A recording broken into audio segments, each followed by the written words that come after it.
Bonjour tout le monde, me voici dans mes petits appartements avec un bel éclairage, enfin du moins je l'espère, pour vous parler des pervers narcissiques et pour faire suite à une vidéo que j'ai faite il y a quelques semaines dans laquelle j'expliquais qu'il existait des pervers narcissiques qui repéraient notre thème d'intérêt de prédilection, ça peut être la lecture, ça peut être la peinture, le sport, l'écriture, tout ce qu'on peut imaginer.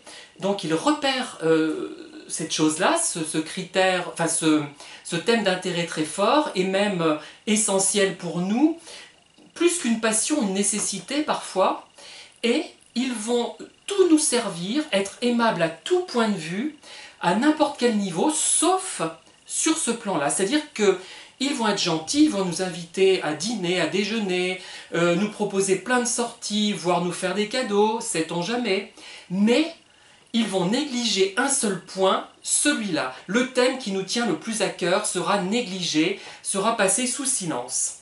Alors, ça peut être effectivement le fait d'un pervers narcissique ou d'une perverse narcissique, ou d'une personne globalement nocive, hein, sans entrer forcément dans cette catégorie. Mais ça peut être aussi d'autres types de personnes qui ne sont pas forcément méchantes. C'est ça le problème. Et dans le doute, il faut quand même éviter de faire du mal à une personne ou mal se comporter avec une personne qui n'est pas méchante, mais qui pour différentes raisons qu'on va exposer brièvement tout de suite là, ne peut pas répondre à votre demande. Si elle ne s'intéresse pas à ce que vous faites en peinture, si elle ne s'intéresse pas à vos livres, ce n'est pas parce qu'elle est perverse. Voilà. Et on ne le sent pas forcément de façon instinctive, on ne sent pas tout de façon instinctive. La plupart du temps, oui, mais il y a des cas où on hésite, on ne sait pas. Voilà, on se dit, tiens, cette personne est très gentille, sauf au niveau de mes livres qu'elle ne lit pas ou elle ne me fait aucun commentaire. Bon. Alors ça peut être quoi? Ça peut être une personne qui n'a pas une intelligence, je vais être dur, hein, suffisante pour comprendre ce que vous faites, tout bêtement. Bon, ça arrive, hein. Tout le monde n'a pas fait des études supérieures, ça ne donne pas l'intelligence, me direz-vous, mais une certaine capacité à réfléchir. Ça peut être une personne qui n'a pas du tout de culture, qui raisonne bien, mais qui n'a pas la culture qui convient, qui n'est pas sur la même longueur d'onde que vous. Elle s'intéresse à plein de thèmes, mais pas au thème qui vous intéresse, mais pourtant elle vous apprécie bien. Ça peut être quoi d'autre? Une personne qui vous en veut, que vous avez involontairement blessé, et si elle refuse de s'intéresser à ce qui vous tient le plus à cœur, c'est parce que vous-même, de votre côté, vous avez négligé certains aspects de ce qui lui tenait à cœur à elle, sans vous en rendre compte parfois, et elle vous rend un peu l'appareil parce qu'elle a été blessée. Bon, c'est un peu puéril, vous me direz, hein. Le mieux, ça serait d'exposer les choses, de les mettre sur la table, mais parfois on n'ose pas. Elle n'ose pas, cette personne, donc. Ça peut être et aussi, bien sûr, une personne nocive, hein.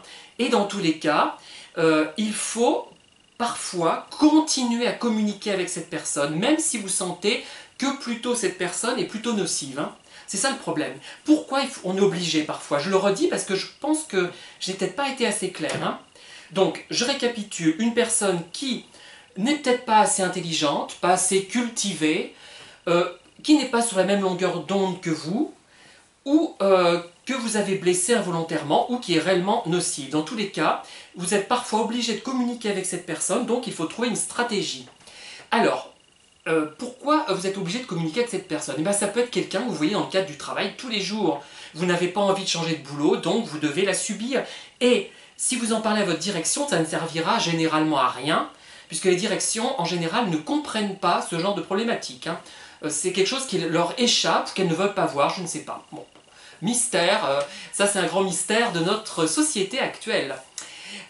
D'autre part, ça peut être un voisin, et vous avez envie de conserver des relations de bon voisinage.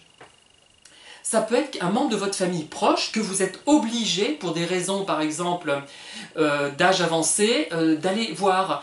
Et vous êtes obligé de fréquenter cette personne, même si vous ne vous entendez plus avec votre père, votre mère, si votre père vous énerve au plus haut point, vous êtes obligé quand même de prendre soin de lui ou de votre mère ou d'elle donc, hein, et vous n'avez pas le choix. Donc il faut trouver des stratégies de communication malgré tout. Alors ça peut être, je vous dis, parler de la pluie et du beau temps, effectivement, mais il y a un conseil qui a été donné il y a quelques années, il y a longtemps même, par Nadine de Rothschild. Hein. Je ne suis pas adepte de cette personne et de ses traités de savoir-vivre, mais par moments elle a des remarques très pertinentes, même si je n'adhère pas du tout à son environnement, à son monde. Elle a un avantage quand même, quand elle s'appelait Nadine Tallier, je crois, elle a doublé Martine Carole dans dans Caroline Chéry, pardon, voilà, dans Caroline Chéry, voilà, dans une scène de nu.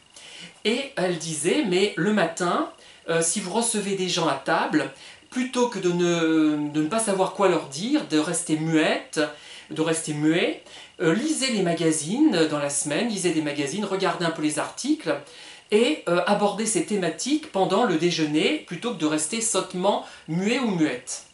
Alors maintenant, on pourrait conseiller aux gens de consulter un petit peu l'actualité d'Internet et de voir ce qui peut être d'actualité. En ce moment, c'est le coronavirus, hein, mais il y a d'autres thèmes. Il y a ce crime abominable qui a été perpétré contre un enseignant. Là, bon, c'est peut-être un sujet un peu scabreux, un peu trop fort, mais il y a beaucoup de sujets comme la grippe, je sais pas moi, comme évitons la religion quand même. Donc le sujet en relation un petit peu avec la religion que j'ai abordé brièvement, là que j'ai évoqué, oublions-le peut-être, parce que là c'est toujours un peu délicat, oublions la religion et la politique, mais il y a des choses toutes bêtes comme le rhume, la grippe, le coronavirus, pourquoi pas, je sais pas, des thèmes banals qui ont deux avantages.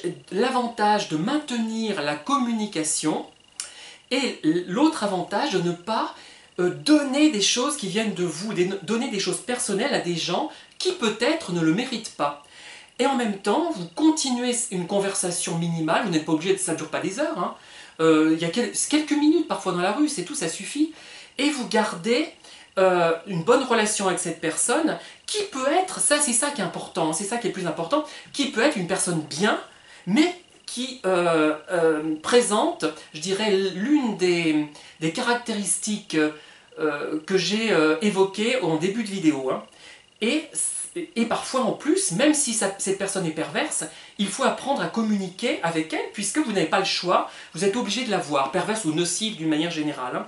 Donc pour communiquer avec des personnes nocives, quand elles sont ouvertement sarcastiques, ouvertement pénibles, alors là il y a d'autres stratégies que j'ai déjà exposées dans une vidéo, que d'autres ont exposées, et que j'exposerai de nouveau sans doute. Hein. Là ce n'est pas le cas, c'est le cas où on doute. La personne n'est pas ouvertement nocive, on ne sait pas en fait, on ne sait pas, et on ne peut pas toujours, là je le répète, se fier à son instinct. Parfois notre instinct ne nous dit rien. On peut être à l'aise avec cette personne, et se rendre compte au bout d'un moment qu'elle est nocive, mais pas tout de suite. Donc on ne peut pas non plus que se fier à son instinct, ça ce n'est pas vrai. C'est pour ça d'ailleurs que j'avais été un peu... que j'ai supprimé une remarque dans ce sens-là, mais parce que ça n'allait pas dans le sens de ma vidéo, dans le sens où la personne n'allait pas écouter ce que j'ai raconté, c'est pas possible. Donc voilà, bon j'ai supprimé, je me suis autorisé à ça, ça arrive, hein. Voilà. Voilà ce que je voulais vous dire, en tout cas, pour cette fois, rien d'extraordinaire, je ne fais que rendre plus explicite le contenu d'une vidéo qui n'était peut-être pas aussi clair que cela. Merci de m'avoir écouté et à très bientôt pour de nouvelles vidéos.